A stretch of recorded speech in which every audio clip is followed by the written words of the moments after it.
Já se aproxima o tempo da Quaresma. Como o calendário litúrgico católico é todo baseado na Páscoa, e a Páscoa é uma data móvel, ou seja, ela não acontece todo ano na mesma data, em 2025, a Quaresma terá início no dia 5 de março. E é uma marca da Quaresma aqui no Brasil a realização da campanha da fraternidade promovida pela CNBB. A cada ano, os bispos do Brasil escolhem um tema que será refletido pelos fiéis. E para 2025, o tema da campanha da fraternidade é Fraternidade e Ecologia Integral. E o lema é retirado do livro do Gênesis: Deus viu que tudo era bom.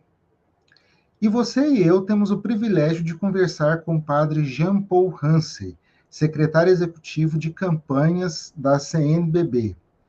Padre Jean é filho de nossa diocese, natural de Baipendi. Estava há pouco tempo na coordenação do CODIPA, o Conselho Diocesano de Pastoral, quando foi convidado para assumir esse posto na CNBB. Mas isso também a gente comenta com ele já já. Padre Jean, sua bênção, como é que vai? Tudo bem? Deus abençoe, Flávio, Deus abençoe a todos os nossos internautas, ouvintes, telespectadores. Tudo bem, graças a Deus. É uma alegria estar aqui com você e com a nossa diocese nesse bate-papo sobre a campanha da fraternidade. Aproveitando as férias, né? Fiquei sabendo que o senhor estava estudando, né, no curso de especialização. Sim, eu estava, na verdade, dando aula num curso de especialização em catequética em Belo Horizonte, aproveitando um pouco as férias, mas também com esses trabalhos online que agora fazem parte da nossa vida. Depois da pandemia, acho que a gente não para mais, né? Se a gente não está fisicamente no local, a gente está virtualmente trabalhando, não é mesmo? Exatamente. Ô, Padre Jean, para a gente organizar a nossa conversa, eu dividi em 3 momentos, né? Primeiro a gente fala um pouquinho sobre a história da campanha da fraternidade, depois sobre o tema desse ano e a gente termina com ações concretas propostas pela campanha, tudo bem? Perfeito. Padre Jean, a campanha da fraternidade, ela surge como uma iniciativa local, né? A partir de quando? Como é que foi essa migração do local para o nacional? Como que aconteceu isso? A campanha da fraternidade nasce na Diocese de Natal, no Rio Grande do Norte, por iniciativa que naquela altura era o administrador apostólico da Diocese de Natal, no Rio Grande do Norte.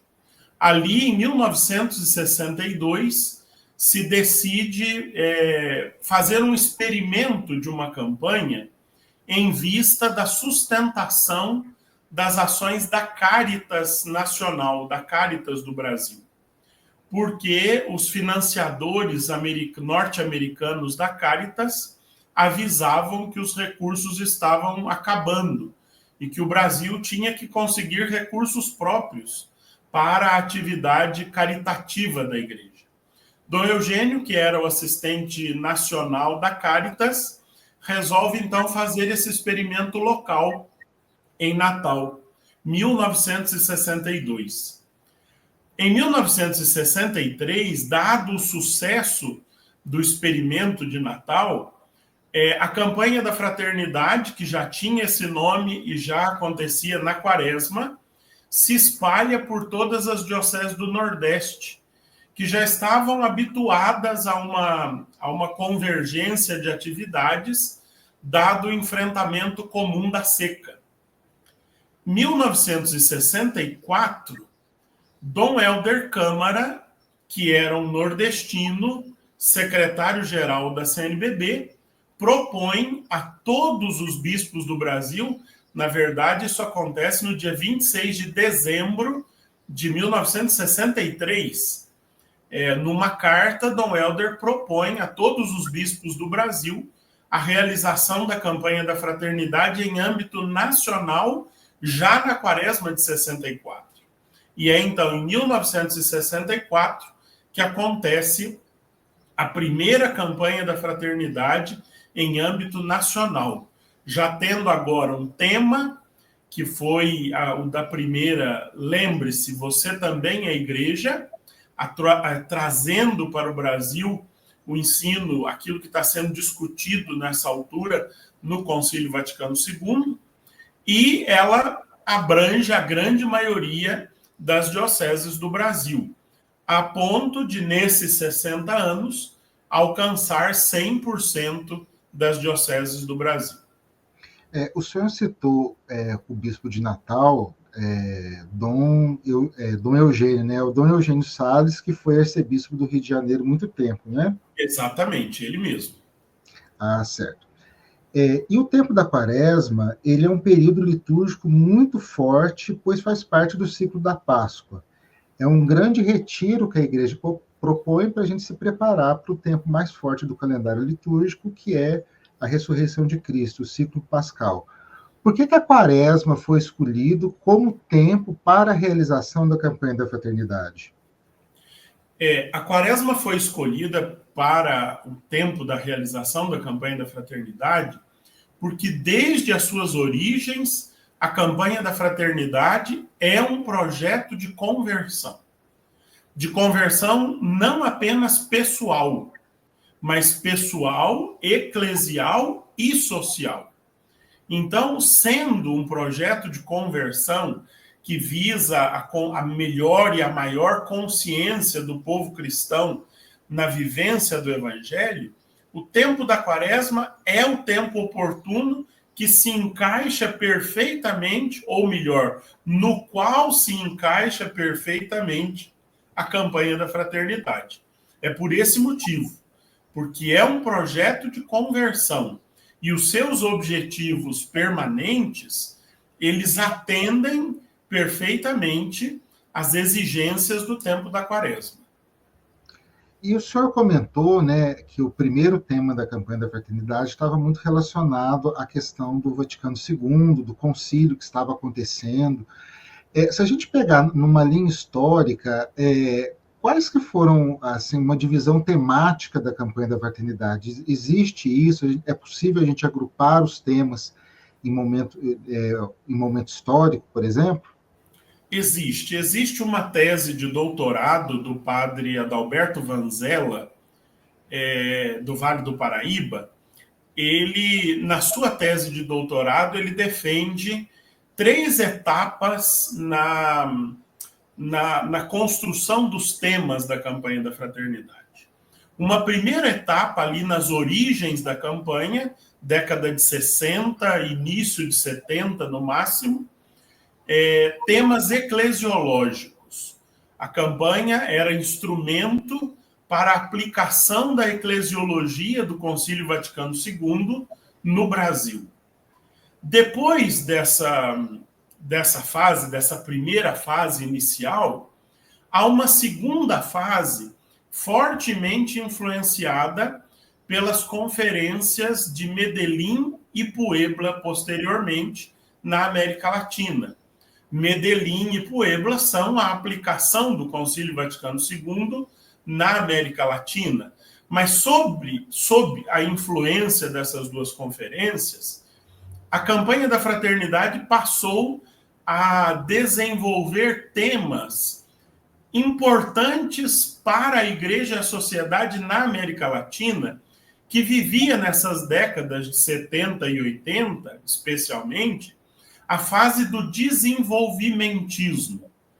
A América Latina estava se desenvolvendo, mas esse desenvolvimento, infelizmente, até hoje, não chegou a todos. É um desenvolvimento para alguns, e outros ficam excluídos desse desenvolvimento.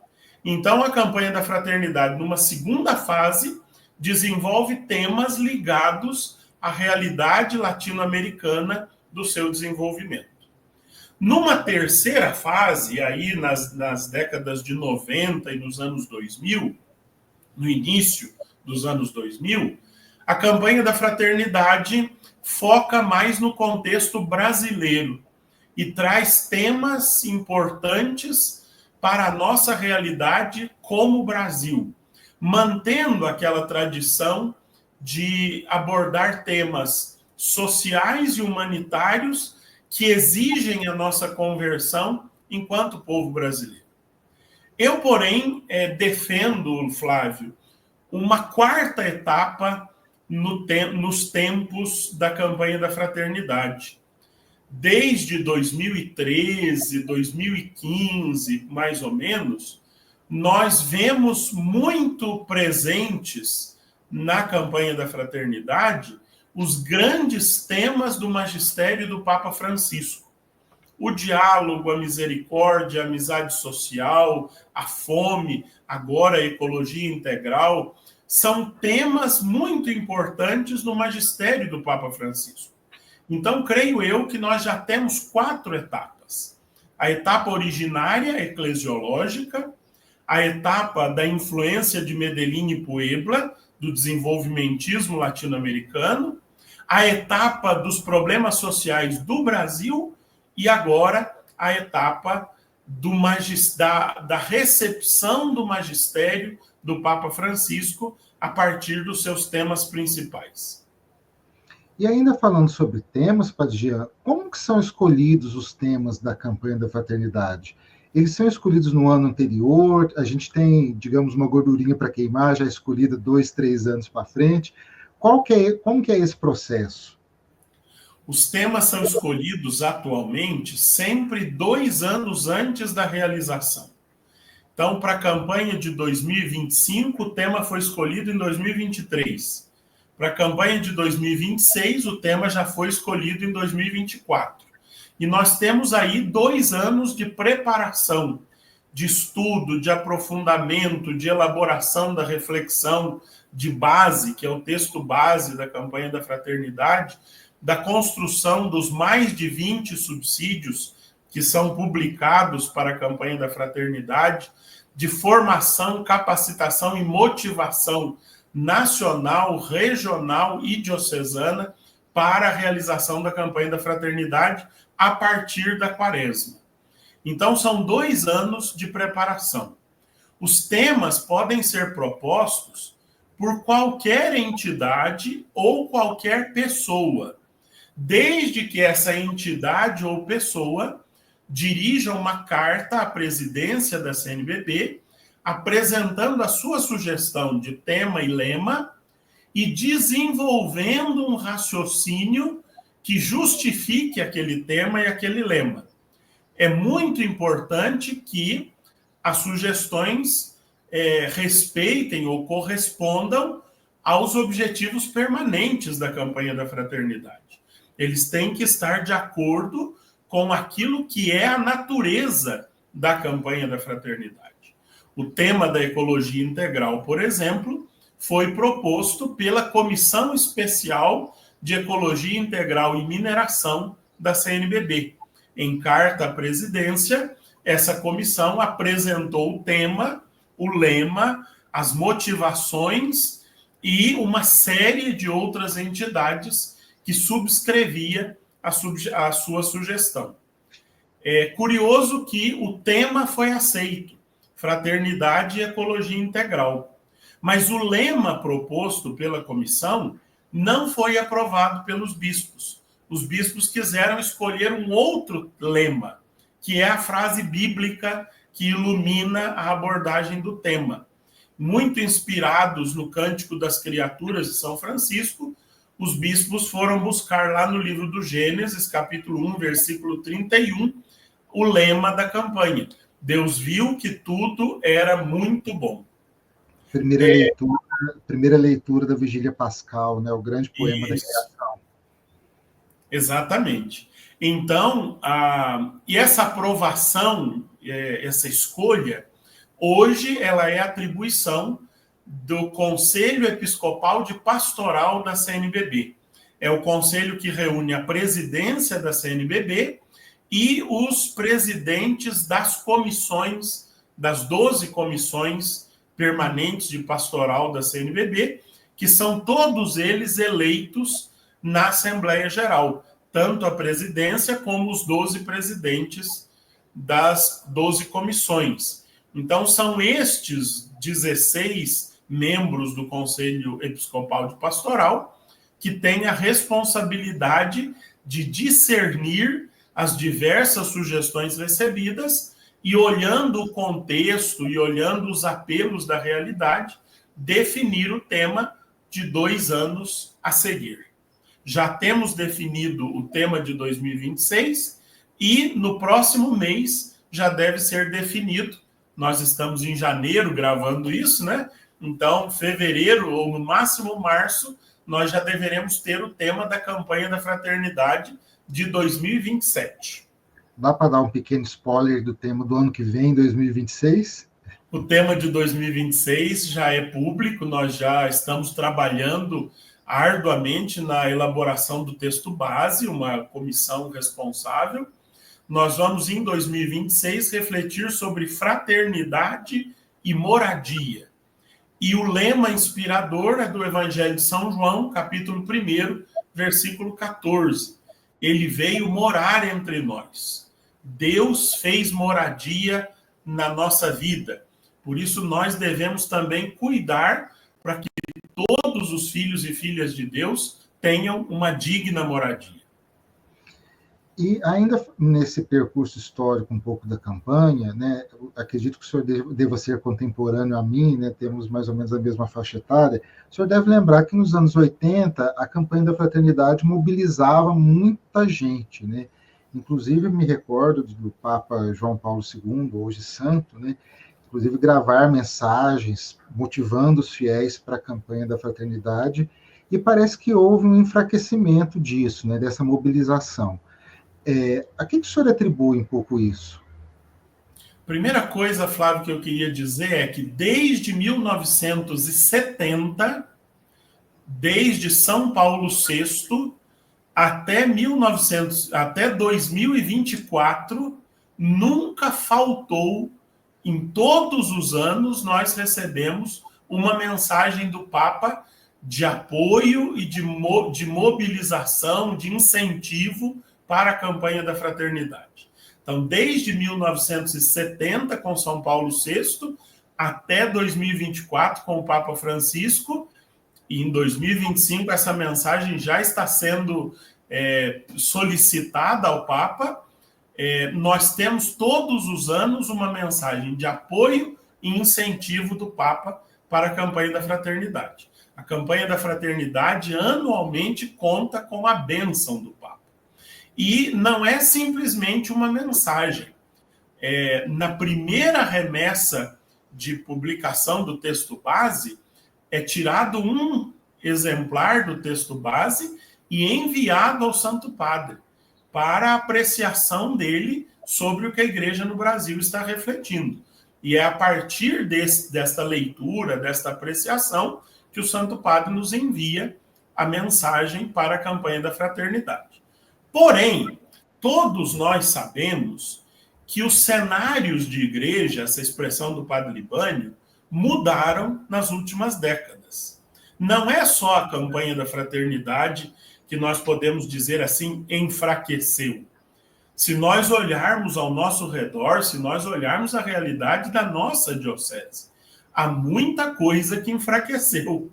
Na década de 80, as SEBs, as comunidades eclesiais de base, os círculos bíblicos, a igreja nas casas, eram realidades muito pungentes no meio de nós. Mesmo as pastorais, vamos dizer assim, à destra, da igreja para fora, para a sociedade.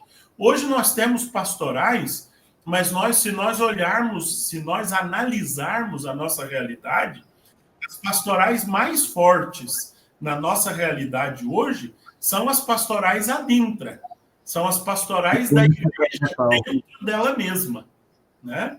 A liturgia, os leitores, os movimentos intraeclesiais, a presença da igreja na sociedade através da pastoral, ela é também uma presença enfraquecida, não só no meio de nós, mas em toda a igreja do Brasil, por exemplo. é uma mudança de cenários de igreja, é uma mudança de mentalidade, é uma mudança de cultura.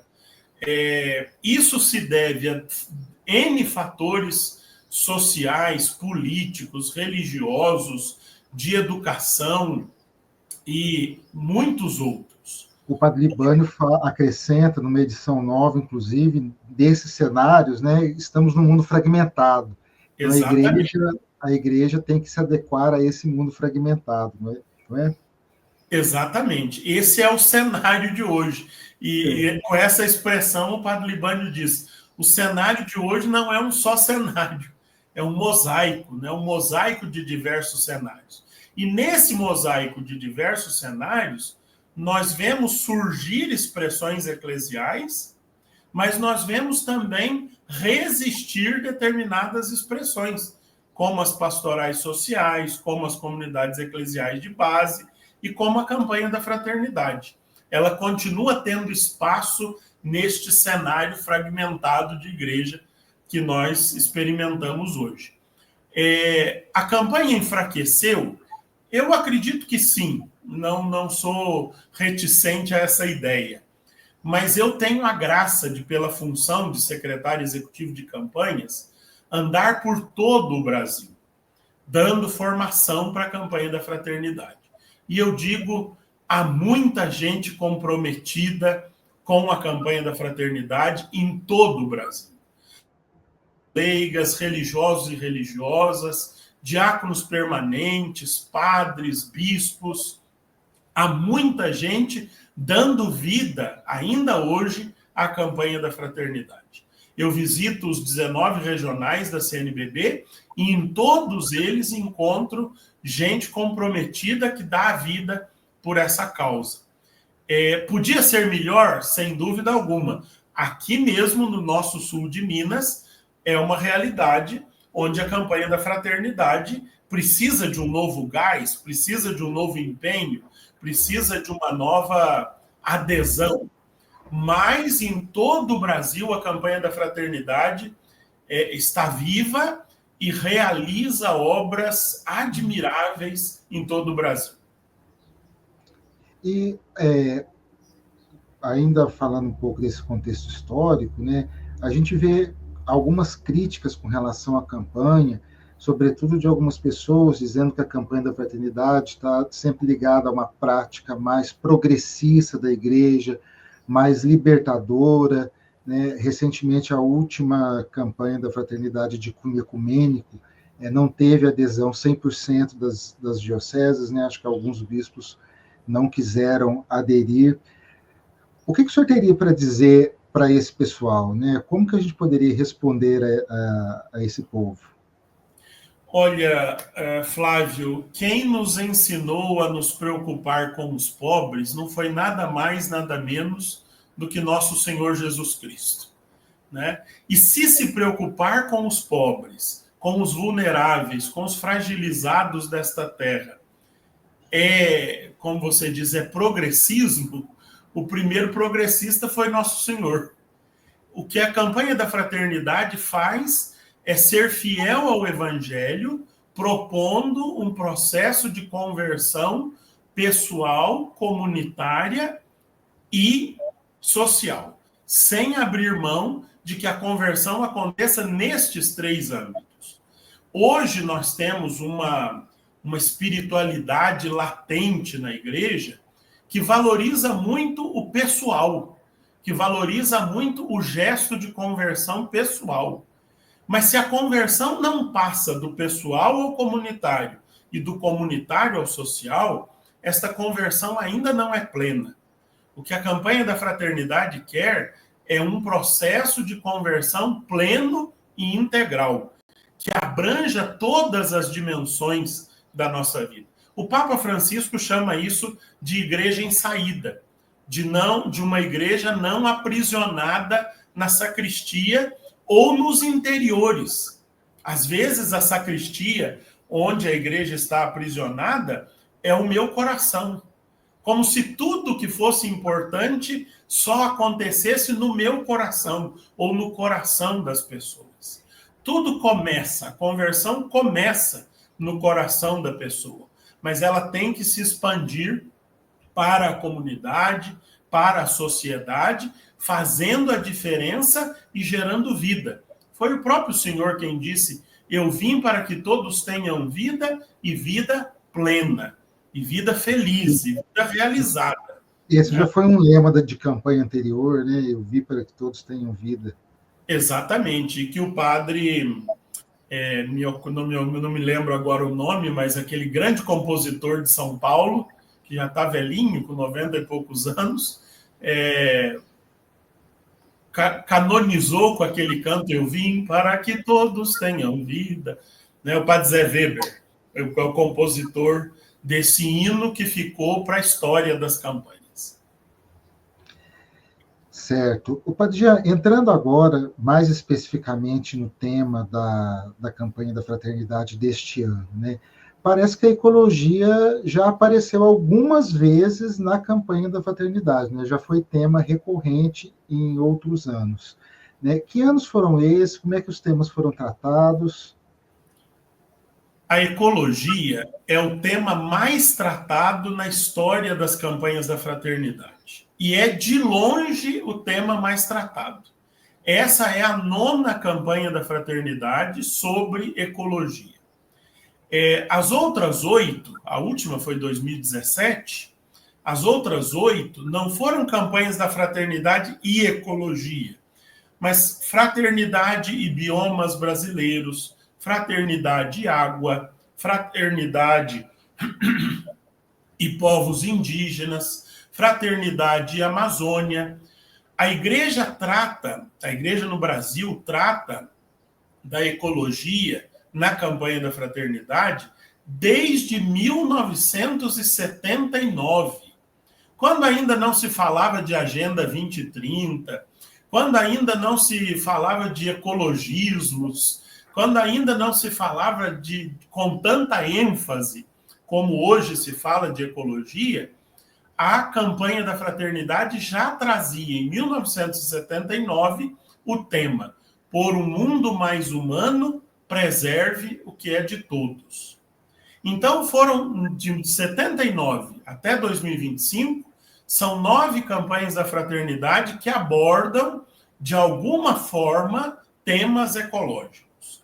Porém, em 2025, esse tema ganha uma nova abordagem, que é a abordagem do Papa Francisco, ao tratar de ecologia integral. Nós não estamos falando de ecologia verde, que cuida das florestas, nós não estamos falando de ecologia criacional, que cuida dos bichos, das águas, nós não estamos falando de ecologia humana apenas, que é a ecologia que tem o ser humano como centro da criação. Nós não estamos falando de ecologia cultural, nós estamos falando, na perspectiva do Papa Francisco, que disse na querida Amazônia: nesta casa comum, tudo está intimamente ligado. Opa, travou. Sem dúvida alguma. É preciso cuidar das águas? Jean, eu vou pedir para o senhor repetir a parte da Amazônia, porque aí travou, o senhor voltou agora. Ah, tá bem. Em sintonia com o Papa Francisco, que diz na querida Amazônia que nesta casa comum tudo está intimamente ligado, nós abordamos nesta campanha da fraternidade essa perspectiva da ecologia integral. É preciso cuidar das florestas? Sem dúvida alguma. Sem elas, nós não respiramos. É preciso cuidar das águas? Sem dúvida alguma. A água é um elemento fundamental da nossa vida. A maior parte do nosso corpo é feita de água. É preciso cuidar dos animais? Sem dúvida alguma. Aqueles que estão ao nosso lado, aqueles que estão nas florestas, mas também aqueles que estão dentro de nós, porque nós somos um ecossistema habitado por outras vidas, né? Se as bactérias, os bichos, as formas de vida que habitam o nosso intestino não existissem, nós não faríamos a digestão. Nós temos vida dentro de nós e dependemos delas. Tudo isso está interligado. É preciso cuidar do ser humano? Não tem dúvida nenhuma. No objetivo geral da campanha de 2025, nós usamos uma expressão do Papa Francisco, que é ouvindo o grito, no singular, dos pobres e da terra. O problema é que nós nos relacionamos com a terra e com as pessoas da mesma forma. Destruímos a terra e não promovemos as pessoas. Pelo contrário, geramos massas empobrecidas. O grito é o mesmo da terra e dos pobres. E nós precisamos ouvir esse grito. Nessa perspectiva integradora, tudo está interligado. O ser humano se acreditou ao longo de séculos que ele era a cereja da criação, que ele era o centro da criação. E isso gerou o que hoje os cientistas têm chamado de antropoceno, ou seja, nós deixamos marcas, o homem, o antropos, deixa marcas tão duras na nossa realidade, inclusive geológica, que esta idade geológica está sendo caracterizada como antropoceno, a idade em que o ser humano deixou as mais terríveis marcas na criação. Nós precisamos passar do antropocentrismo, do ser humano que se crê o centro da criação, para um biocentrismo. A vida está no centro da criação. Deus criou tudo e Deus fez aliança com toda a carne sobre a terra, diz o livro do Gênesis. Ou seja, o ser humano faz parte de um conjunto da criação de Deus. Nesse conjunto ele tem um papel especial? Não há dúvida. Não negamos a teologia da criação, que atribui ao ser humano um papel especial. Inclusive, o livro do Gênesis diz: dominai a terra. Mas essa expressão dominai foi sempre muito mal interpretada. Foi interpretada como faça o que você quiser, né? Destrua como você quiser a terra. Não é isso dominar. Dominar vem de dominus, e dominus é senhor. Dominar a terra significa assenhorar-se, se tornar senhor da criação, como Deus é o senhor da criação. Por isso nós fomos feitos à imagem e semelhança de Deus, para ser para a criação imagem e semelhança do Criador. Então, o verbo dominar, usado no livro do Gênesis, ele tem que ser acompanhado por dois outros verbos também presentes no livro do Gênesis: cultivar e guardar a criação. Deus criou o ser humano, à sua imagem e semelhança, e colocou como senhor da criação para que ele cultivasse e guardasse a criação. E não é isso que nós estamos fazendo. Nós estamos destruindo a criação de Deus. Nós estamos privando Deus do louvor das suas criaturas quando nós extinguimos formas de vida sobre a terra criadas pelo Senhor nosso Deus. Nossa, bonito isso. Muito bonito isso que o senhor falou. E é engraçado, eu não conhecia a etimologia da palavra, do verbo dominar. É muito interessante. Bacana mesmo. Para quem não sabe, a etimologia é o estudo da origem da palavra. Eu vou estudar a palavra na sua origem, como que ela foi criada. E tem algum motivo especial, Padian, para que 2025 seja, para a CNBB, o ano da ecologia integral? A gente vai ter aí a COP30, tem alguma relação? Tem vários motivos especiais que a Comissão de Ecologia Integral apresentou como motivação e o CONCEP acolheu para que fosse, de fato, motivações dessa campanha da fraternidade. CONCEP é o Conselho de Bispos que o senhor mencionou agora. Isso, Conselho Episcopal de Pastoral. Primeira motivação apresentada nesse ano, nós vamos comemorar 10 anos da publicação da carta encíclica Laudato Si, do Papa Francisco. O primeiro documento do magistério eclesial integralmente dedicado à ecologia. A ecologia já vem sendo citada em diversos documentos do magistério, desde Rerum Novarum, 1891, do Papa Leão XIII. Desde Rerum Novarum, a ecologia aparece no magistério da Igreja. Mas Laudato Si, de 2015, é o primeiro documento inteirinho dedicado à ecologia. E é lá que o Papa Francisco canoniza, ou publica, ou difunde o conceito de ecologia integral. Essa abordagem integradora da vida no planeta. Talvez as pessoas se perguntem assim, mas celebrar 10 anos de um documento não tem sentido. Tem sentido a gente celebrar 100, né? João Paulo II escreveu uma encíclica chamada Centésimos Anos para comemorar 100 anos da Rerum Novarum, que eu acabei de citar. Mas talvez 50, bodas de ouro, ou 25, bodas de prata, quem sabe? Mas 10 anos é pouco demais para celebrar. Mas a questão é que nós não sabemos se nós teremos oportunidade de celebrar os 25 anos de Laudato Si. Temos 15 anos pela frente, mas os cientistas dizem que nós estamos no decênio decisivo da vida sobre a Terra. Estes 10 anos que nós estamos vivendo são os 10 anos em que nós vamos definir pelas nossas ações se vai ser possível continuar vivendo sobre a Terra. Então, se nós não nos convertermos, não haverá bodas de prata da encíclica Laudato Si. Por isso, vamos celebrar os 10 anos dela em 24 de maio de 2025.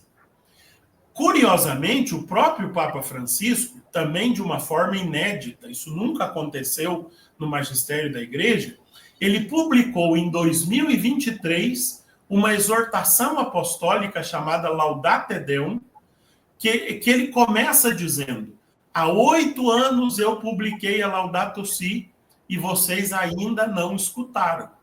E vocês ainda não receberam a Laudato Si.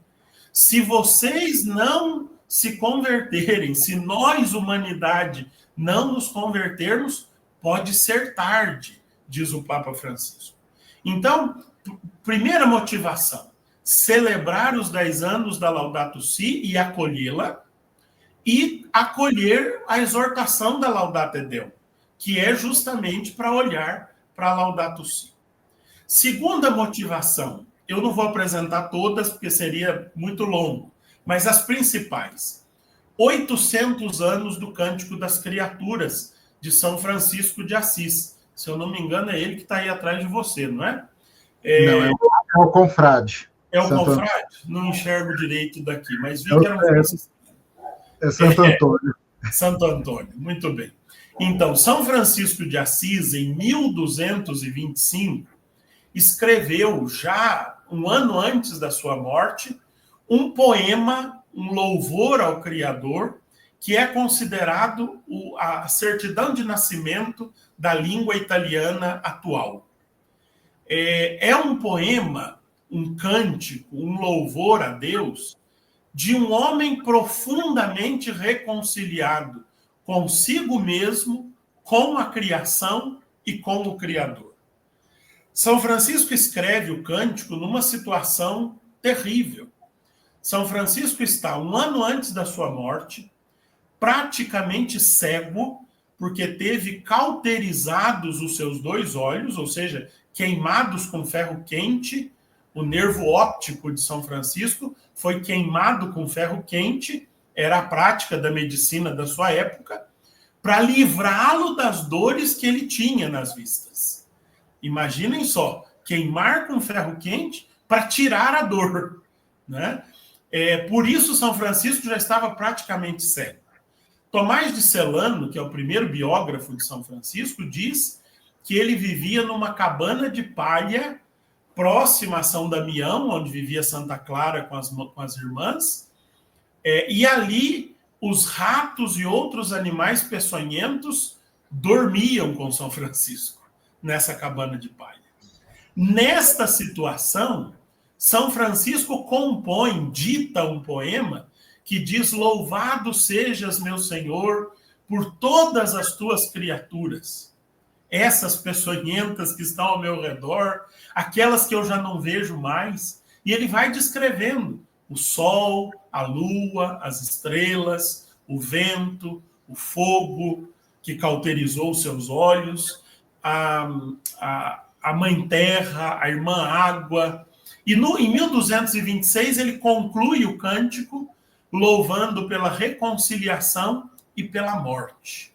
São Francisco chega a dizer: louvado sejas, meu Senhor, pela irmã morte corporal, da qual homem algum pode escapar. É um homem profundamente reconciliado. É um homem que 800 anos atrás compreendeu, sem nunca ter dito ecologia integral, o que é a ecologia integral. Essa relação harmoniosa consigo mesmo, com todas as criaturas, com a terra, que ele chama de mãe. É Francisco de Assis quem chama a terra de mãe terra, e com o Criador de todas estas coisas, o Altíssimo, Onipotente e Glorioso Deus, como ele diz. Então, nós queremos celebrar também os 800 anos desse cântico, e por isso uma campanha da Fraternidade sobre ecologia integral, tendo São Francisco, não dá para ver, mas ele está aqui. Eu ia comentar isso, né? O São Francisco, ele está à frente do cartaz, né? Exatamente, justamente por essa... E foi essa perspectiva do cântico que levou à mudança do lema. Aquilo que São Francisco canta no Cântico das Criaturas é o olhar benevolente de Deus sobre a criação. Francisco aprendeu, conseguiu olhar a criação como Deus, que olhou e viu que tudo que ele tinha feito era muito bom. Francisco, dizem os seus confrades, que ele tinha cuidado com a formiga que atravessava o seu caminho, porque aquela formiga foi criada para louvar a Deus. E se eu mato a formiga, eu privo o Criador do louvor da existência daquela formiga. Né? Então, é um exagero, quase uma anedota, mas é algo que tem que nos fazer pensar. O descuido que nós temos com a criação, em nome do nosso bem-estar, das facilidades da nossa vida egoísta, privam o Criador do seu louvor. E, para terminar, Flávio, a terceira e última das que eu vou apresentar aqui é a realização da COP30. Depois de 2 COPs catastróficas no Catar e no Azerbaijão, agora nós temos uma COP em plena Amazônia, no Brasil, em Belém do Pará, no coração da Amazônia, onde está a Senhora de Nazaré, patrona da Amazônia. As 2 últimas foram catastróficas por quê? Porque foram 2 COPs nos maiores produtores de petróleo. Como é que o mundo vai decidir abolir combustíveis fósseis na casa dos maiores produtores de petróleo? Impossível. Então, agora, nós vamos para o meio da Amazônia, para o coração da Amazônia, para que o mundo veja que é urgente tomar atitudes, fazer acordos e cumpri-los. Na Laudato Deum, o Papa Francisco puxa a orelha com força dos líderes mundiais, dizendo: vocês são ótimos para fazer acordos, mas péssimos para cumprir aquilo que disseram nos acordos. Né? Então, há uma grande esperança mundial acerca da COP30. A Igreja se mobiliza para estar na COP30. Dentro da área mais restrita da COP30, só participam os delegados de países. E como o Vaticano é um país, o Vaticano estará presente, inclusive com delegados brasileiros, dentro dessa área mais restrita dos chefes de Estado da COP30. Mas nós teremos uma grande mobilização fora do ambiente restrito, nos arredores da COP30. E muita coisa já está acontecendo, inclusive a campanha da fraternidade, em vista desse nosso envolvimento nesse momento marcante da história do clima no mundo dentro do nosso país. Por que o clima é importante? Porque nós estamos vivendo grandes catástrofes causadas pelas nossas atitudes, né? Acho que nós vamos abordar isso ainda um pouquinho mais para frente, não é? Vamos. Falando agora, o Padre Jean, com relação aos documentos, ao documento norteador da campanha da fraternidade, né? O senhor comentou que ele leva um tempo para ser elaborado e ele tem uma estrutura, né, que se repete a todo ano, né? Eu queria que o senhor comentasse um pouco como que é elaborado esse documento, qual que é essa estrutura. Então, a partir da aprovação do tema e do lema, na primeira reunião do CONCEP do ano, nós apresentamos para o CONCEP, na segunda reunião, propostas de objetivo geral e objetivos específicos. E os bispos do CONCEP aprovam, ou reprovam, ou reformam estas...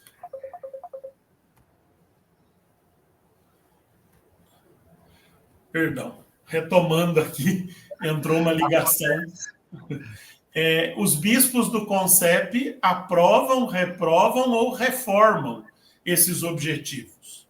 Quando os objetivos, então já temos tema, lema e objetivos geral e específicos, os bispos então sugerem nomes de todo o Brasil, de norte, sul, leste, oeste, para compor a equipe de redação do texto base. A equipe que vai oferecer a reflexão de fundo daquela campanha da fraternidade.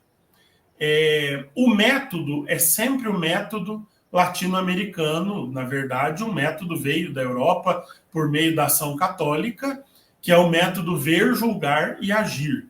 Ver a realidade daquele tema, por exemplo, da ecologia integral, julgar a partir da palavra, da tradição e do magistério, o que é que a palavra de Deus tem a dizer sobre esse assunto, e propor ações, elaborar propostas de ações concretas para a efetivação daquela campanha.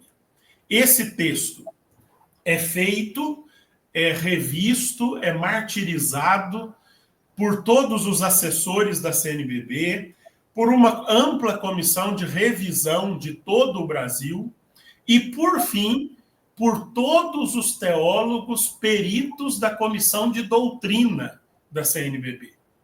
O texto da Ecologia Integral foi revisto, além dos bispos da comissão e dos 2 assessores da comissão, por 25 teólogos peritos, um de cada área da teologia da CNBB. Esse texto, com todas estas revisões, é aprovado finalmente pela presidência da CNBB e proposto como texto base para a campanha da fraternidade. Falando agora sobre o tema, né, que é ecologia integral, ele está muito relacionado ao conceito que o Papa Francisco comentou, aliás, escreveu na Laudato Si, que é da casa comum, né? Eu queria que o senhor comentasse um pouquinho sobre isso. As pessoas que têm me pedido para sintetizar o que é ecologia integral, eu tenho respondido da seguinte forma: ecologia integral é o cuidado com a casa comum, ou seja, a Terra, o nosso planeta, esta casa que nos abriga, com todos os seus habitantes, ou seja, com todas as formas de vida no planeta, e do próprio planeta como uma realidade viva. Porque nós olhamos para o nosso planeta e, às vezes, porque pisamos a Terra, e o nosso planeta chama Terra, nós achamos que o nosso planeta é uma realidade morta. E o planeta não é uma realidade morta, o planeta é uma realidade viva. Ele reage àquilo que nós fazemos. E só reage quem é vivo, né? Então, é o cuidado com a casa comum, com toda a forma de vida que habita esta casa comum e com todas as relações entre os habitantes da casa comum e destes com a própria casa comum. Então, isso é ecologia integral. é pensar a vida no planeta nas suas mais diversas formas de relação.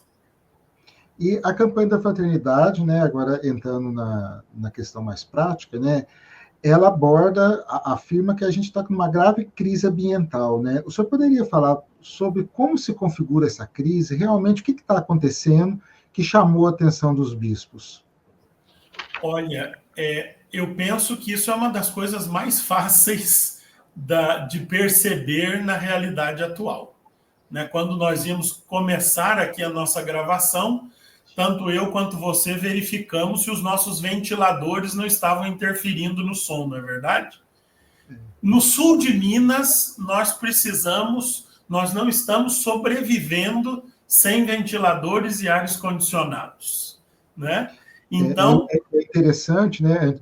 Antigamente, quando eu era criança, a gente via as plantações sofrerem com a geada que sempre tinha no inverno. Há quanto tempo não temos geada por aqui, hein, Padre? E as geadas são altamente importantes, porque são elas que matam as pragas que depois, se não temos geadas, temos pragas na lavoura, né? Mas agora nós vivemos um calor infernal, digamos assim, né? Esse aquecimento, ele ultrapassou qualquer parâmetro. Certa vez, logo depois das enchentes do Rio Grande do Sul, a CNBB convidou o Dr. Carlos Nobre, que é o maior climatologista do Brasil e é considerado o segundo maior do mundo, para ir falar aos bispos sobre o que estava acontecendo, o que tinha gerado as enchentes do Rio Grande do Sul. E o Dr. Carlos Nobre, num determinado momento, disse aos bispos: o nosso grande desespero é que nós prevíamos que a temperatura média do planeta Terra aumentaria em 1,5 graus até 2030. É como se nós tirássemos a febre, aferíssemos a febre, né? Colocar o termômetro debaixo do braço do nosso planeta e aferir a temperatura média do nosso planeta. Eles previam que até 2030 essa temperatura aumentasse em 1,5 graus. Só que nós estávamos em 2024, nós já tínhamos ultrapassado 1,5 graus e a ciência não sabe por que nós já ultrapassamos. Então, o Dr. Carlos Nobre dizia: o que nos desespera não é ter ultrapassado, é não saber por que ultrapassamos. Ou seja, nós já estamos de tal forma, já destruímos de tal forma a harmonia da criação, que nós já não nos damos conta do que é que está matando o nosso planeta, do que é que está fazendo a sua temperatura subir assustadoramente. E subindo a temperatura média do planeta, o que nós temos? Uma desregulação do clima, das chuvas, e nós estamos vendo, essa semana mesmo, já quase um mês, os incêndios da Califórnia, né? A Califórnia pegando fogo sem causa explícita. Por quê? Por causa do aquecimento global. Nós vimos há pouco tempo as chuvas na Espanha, nunca antes vistas na história da Espanha. Nós vimos, eu já citei aqui, as enchentes do ano passado no Rio Grande do Sul, aliadas intimamente à seca na Amazônia.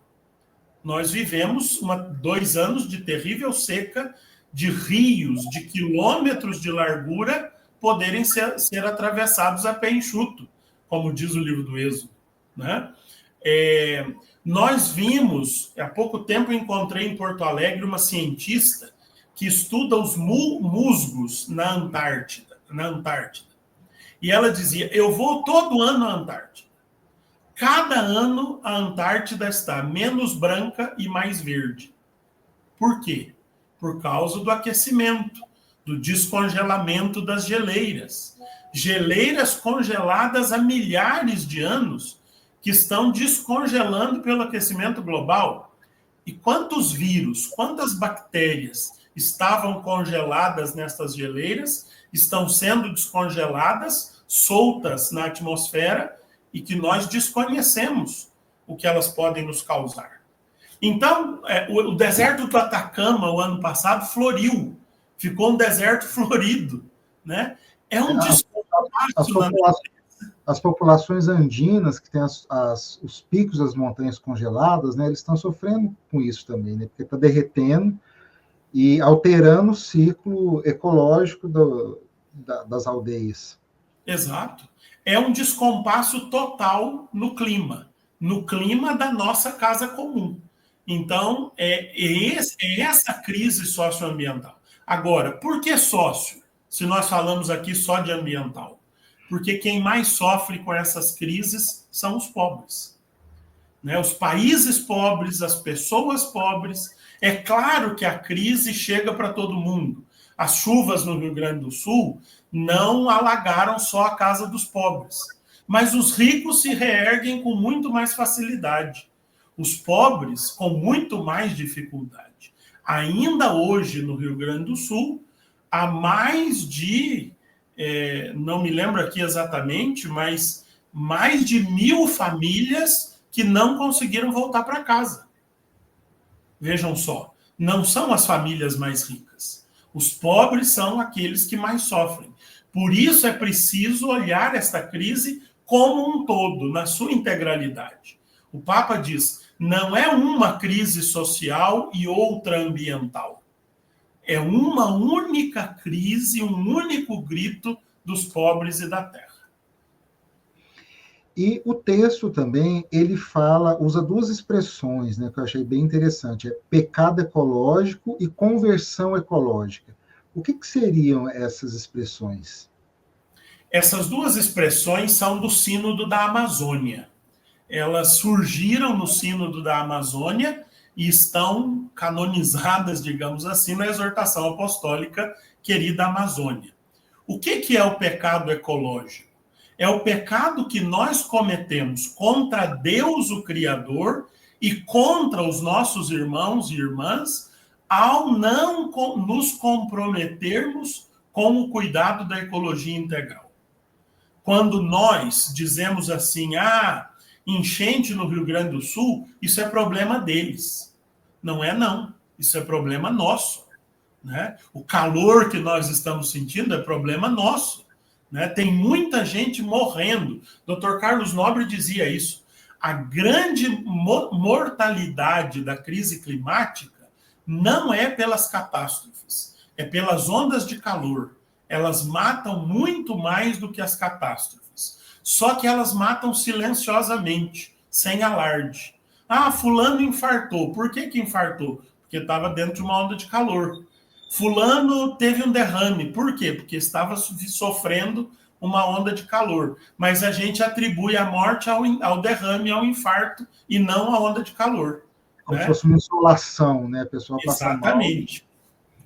Mas, então, o pecado ecológico é esse pecado que nós cometemos ao descuidar da criação contra os meus irmãos e contra o Criador. Então, nós ofendemos o Criador por não cuidar da sua obra, porque ele nos colocou no jardim para cultivar e guardar. Então, quando nós não cumprimos essa missão, pessoal, comunitária e socialmente, nós cometemos o pecado ecológico. Se cometemos o pecado ecológico, podemos nos converter. E aí esta conversão, ela tem que ser também uma conversão ecológica. Uma conversão, uma mudança de paradigma, de atitudes, de compreensões, de convicções na nossa relação com a casa comum, com todos os seus habitantes e com as relações que se travam nessa casa comum. E para sustentar a campanha da fraternidade, né, da ecologia integral, os bispos, claro, buscam fundamentação no tripé que sustenta a fé católica, como o senhor já comentou, né, a tradição, a palavra e o magistério. O que a Bíblia nos diz sobre ecologia? Muita coisa, Flávio. Para começar, no livro do Gênesis, a Bíblia nos diz que não foi criado por outro, senão por Deus, tudo isso que nós temos, que nós chamamos de meio ambiente. Não foi o diabo quem fez a floresta, não foram seus anjos que traçaram os rios. Tudo isso que nós temos e que nós chamamos de ecologia nasceu das mãos e do sopro vital do Criador. E nós, como eu já disse aqui 2 vezes, fomos colocados, somos criação. Nós não somos deuses, nós somos criaturas. Uma criatura feita à imagem e semelhança do Criador para cultivar e guardar como Senhor, como senhores dessa criação. Então, o livro do Gênesis já tem uma grande lição. O livro do Êxodo nos traz também, com as pragas do Egito, por exemplo, sinais de que, quando nós não estamos fiéis ao projeto de Deus, a própria natureza se manifesta contra os nossos empreendimentos. Depois, o livro do Levítico, com a lei do ano jubilar para descanso da terra, nos ensina que a Terra, esse planeta, esta realidade viva, não é um sem fim de recursos, que nós podemos tirar, usar para o nosso bem-estar e ela vai se recompor. Não, o livro do Levítico diz que a terra, de 7 em 7 anos, e especialmente a cada 50 anos, precisa descansar, não ser arada, não ser cultivada e não ser colhida além daquilo que ela dá naturalmente. Então a terra precisa descansar, diz a Escritura. Os profetas cansaram de nos alertar e de nos fazer aprender com a natureza. Mas vamos até Jesus. Quem é Jesus? Jesus é um grande apreciador do meio ambiente. Ele passa perto da figueira e percebe que no tempo dos frutos, a figueira não deu frutos. Ele olha o agricultor lançando as sementes e tira lições e faz uma parábola do semeador e da semente. Porque Jesus contempla aquele ato ecológico do semeador. Assim, quando Jesus escolhe ficar no meio de nós, ele não escolhe ficar no meio de nós numa realidade que o homem produza sozinho. Ele escolhe o fruto da terra e do trabalho humano, como nós rezamos na bênção do pão e do vinho durante a apresentação das oferendas. É fruto da terra e do trabalho humano. Pão e vinho são frutos da ecologia integral, que se tornam corpo, sangue, alma e divindade de Cristo na Eucaristia. E assim por diante. As cartas de Paulo vão nos lembrar que a criação geme como em dores de parto à espera do seu Senhor, né? Há muita ecologia em toda a Sagrada Escritura. Mas não só. Também os santos padres da igreja, você vai ver no texto base, nos ajudam a compreender a ecologia integral sem nunca terem usado ecologia e muito menos ecologia integral, porque não eram conceitos do seu tempo. Mas hoje nós lemos os santos padres e dizemos isso que eles estavam ensinando é ecologia integral. Né? O senhor só me corrige se eu estiver errado. Os santos padres são os primeiros teólogos que vão até mais ou menos na Idade Média, da patrística, muitos deles tiveram contato direto com os apóstolos. Isso, são os teólogos e teólogas dos 5 primeiros séculos da igreja, antes do início da Idade Média. E o senhor também já comentou que a ecologia apareceu também já em documentos pontifícios, no magistério. Né? Além do Papa Francisco, quais outros papas trataram da ecologia indiretamente, até como o senhor comentou? Desde Leão XIII, na Rerum Novarum, 1891, todos os papas se referiram de alguma forma à ecologia.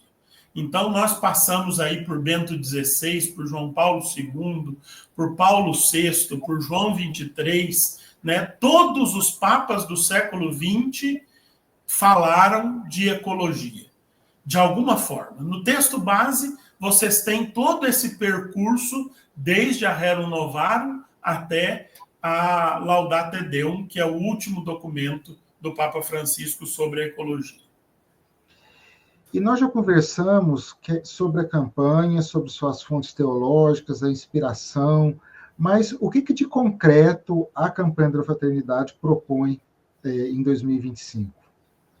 Papa Francisco, na Laudato Si, diz que nós não podemos abrir mão dos pequenos gestos à espera de grandes mudanças. A conversão não vai acontecer no grande capital ou nos grandes governos. A conversão ecológica, a ecologia integral, vai acontecer a partir dos nossos pequenos gestos. Então, o texto base, no capítulo 3º, que é o do Agir, ele vai apresentar um sem número de sugestões para a pessoa, para a comunidade e para a sociedade. Sugestões de ações concretas, como, por exemplo, abolir o uso de descartáveis. É uma coisa extremamente deletéria para o meio ambiente, o que nós usamos de descartável. Ah, padre, mas é um copinho descartável por dia que eu uso. Tudo bem, quantos dias você vai viver ao longo da sua vida? Quantos copos descartáveis você vai deixar no planeta? Porque você vai se decompor e os copos descartáveis ainda estarão aí inteirinhos no nosso planeta. Todos aqueles que você usou ao longo da sua vida, mesmo sendo um só por dia. As sacolinhas de plástico que nós usamos. Um pequeno gesto de adquirir uma sacola reciclada e não mais usar sacolas descartáveis quando for ao supermercado é um gesto de grande conversão ecológica. Mas também nos comprometer com as grandes causas, com a preservação dos rios, com o cuidado das nascentes que nós temos nas nossas cidades. Nós vivemos aqui no sul de Minas uma região do nosso país rica de água, né? As águas minerais que nós temos, mas águas que estão sendo exploradas à exaustão. Em todos os nossos parques de águas minerais, corre-se o risco das águas se extinguirem. Por quê? Porque tiraram demasiadamente. A terra não é um reservatório sem fim de recursos. Ela precisa se recompor. É como se nós estivéssemos mamando nas tetas da terra até sugar a sua seiva vital. Nós precisamos dar um repouso à criação. O aquífero Guarani, né, que acho que mantém São Paulo, Minas, essa parte toda, já teve várias reportagens alertando a diminuição desse aquífero, a fonte de água doce que mantém grandes cidades. E é o maior aquífero das Américas, né? Se o maior está em níveis assustadores, imagine os pequenos. Imagine os nossos simples lençóis freáticos. Nossa. E, recentemente, a TV Globo está veiculando uma propaganda divulgando que todas as suas produções agora têm o selo verde, etc. e tal. Em nível corporativo, como que as paróquias, as dioceses, podem utilizar práticas ecológicas voltadas para a ecologia integral? É muito importante que, aproveitando o contexto da campanha da fraternidade, cada paróquia, cada comunidade, cada diocese assuma conjuntamente atitudes de mudança da matriz energética.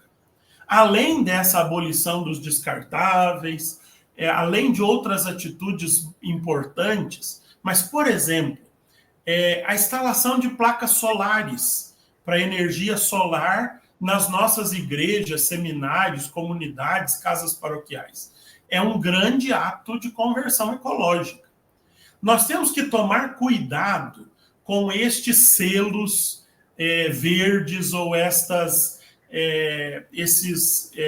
como é que se chama isso? O mercado de carbono. Porque isso é uma transição energética enganadora. Né? Não há redução na emissão de carbono. Há uma compensação financeira para a emissão de carbono que continua a mesma. Isso não resolve o problema. A emissão de carbono nós não resolvemos com pagamento. Nós resolvemos com diminuição da emissão de carbono. E na nossa mão, a diminuição do carbono está na diminuição da produção de lixo. Não é só reciclar o lixo. Nós precisamos diminuir o lixo que produzimos, porque produzimos toneladas e toneladas. Colocamos o lixo para fora de casa, mas não para fora do planeta, né? Então, diminuir o lixo, diminuir a utilização de combustíveis fósseis, como o petróleo e seus derivados, e assim por diante. É importante que cada comunidade, cada paróquia, cada diocese se ponha diante de Deus e da realidade nessa quaresma e assuma compromissos comuns e sérios na transição energética em vista da ecologia integral, numa atitude de conversão do pecado ecológico. E no Domingo de Ramos acontece a coleta da solidariedade, né? Eu queria que o senhor explicasse um pouco como que é a destinação dos fundos que são arrecadados nessa coleta. Tudo que se arrecada em todas as comunidades católicas do Brasil no Domingo de Ramos, dentro ou fora do envelope, pertence à Coleta Nacional da Solidariedade.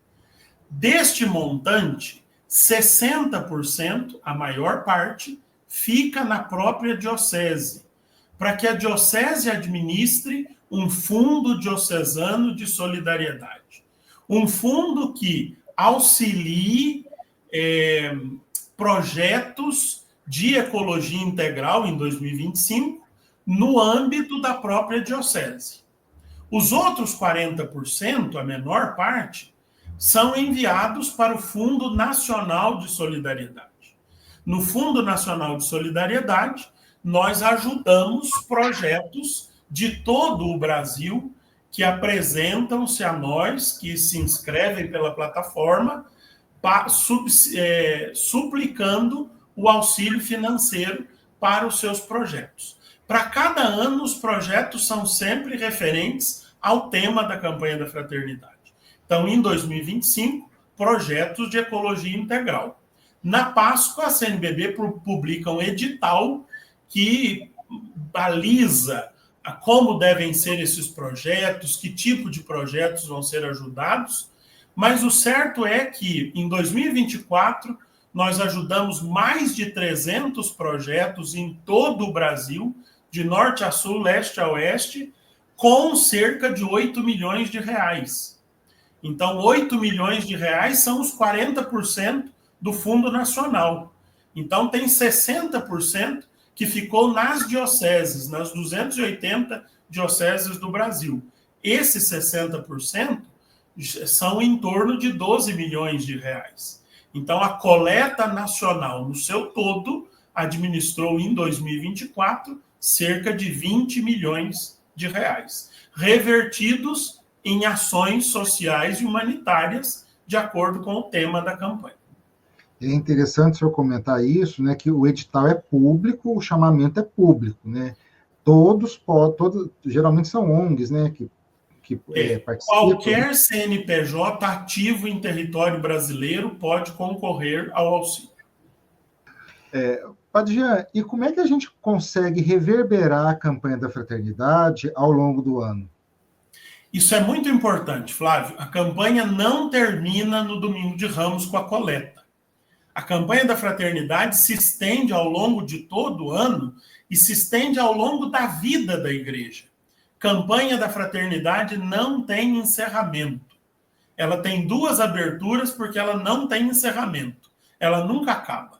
Ela só vai acabar quando aquele problema que exige a nossa conversão acabar também. Esse ano, no texto base, no 3º capítulo, nós apresentamos o que chamamos tempos de mobilização. É quase um calendário para o ano de 2025, com diversas atividades ao longo de todo o ano, onde as nossas comunidades podem voltar ao tema da ecologia integral. Por exemplo, a Semana Laudato Si, no mês de maio, o Junho Verde, o mês de cuidado do meio ambiente, que é uma lei federal proposta pela CNBB, o tempo da criação, de 1º de setembro a 4 de outubro, e assim por diante. Ao longo de todo o ano, a COP30 em novembro, e para terminar a novena de Natal em dezembro, a gente pode voltar a esse tema. É importante que esse tema permaneça na vida da igreja, gerando uma conversão permanente, e não uma conversão momentânea, de quem abole os descartáveis na quaresma, mas depois volta a usar na Páscoa. Não tem sentido.